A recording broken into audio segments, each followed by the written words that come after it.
We've got runners on first and third. There's a double steal situation, and we're going to put a first and third defense out there so that we're ready and we can catch them from trying to steal an easy run on us. John, tell us what's going on here.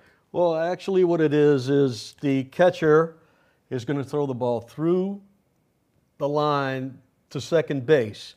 What he has to do prior to that is, as soon as he receives the ball, he wants to try to freeze this runner at third base by maybe peeking a little bit.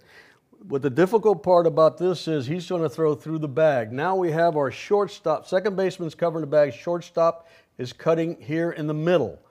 If this guy decides he wants to run, the third baseman's got to yell, "There he goes," and he will turn, deliver the ball to home plate. The first baseman will be following. If the ball goes completely through and he gets himself into a rundown or is tagged out, which would be wonderful, but if he gets himself into a rundown, this first baseman's trailing. Now, if the throw is relayed back, this is a tough part for the first baseman. He's got to try and get back here, and the pitcher is working his way in there. Again, we don't want a pitcher involved in anything. He could get himself hurt, so we want to try to get the first baseman to run him off of the play and make sure that we try again to get that runner. If he's going to make an out or be safe, it's going to be over here and not towards home plate.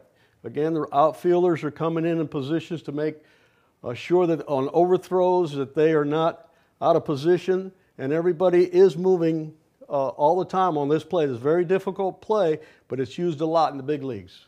Right, and this play takes time to develop. Like, you know, with the first baseman, for example, there's two possibilities of where he could end up.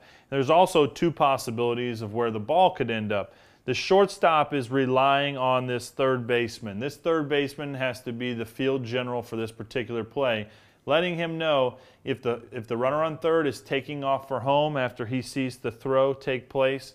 4-4-4. He needs to let him know that it's going, that the runner is going. That way, the shortstop cuts it off, the second baseman knows he's cutting it off, and we have a play at the plate where hopefully we get the guy out.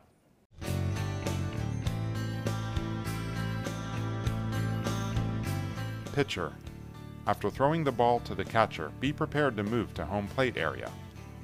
Catcher. If the runner at first base attempts to steal second base, he will take a quick look at third base, and if the runner is still close to the bag, he will throw to shortstop to throw out the runner from third base attempting to steal home. If the runner at third is away from the bag at third base, he will make a throw to third base. First baseman follows runner on first base stealing second base. Second baseman, once the ball is past the batter, he moves to cover second base. Third baseman breaks to third base to take a pickoff throw from the catcher if the runner is off far from the bag at third. Shortstop moves forward towards home to take the throw from the catcher. If the runner at third base takes off towards home, he throws home. If the runner does not take off, he looks for a play on the runner from first base attempting to steal second base. Left field, move in towards third base area to back up throws. Center field, back up second base for overthrows. Right field, move in towards first base to cover in case of a rundown play at first base.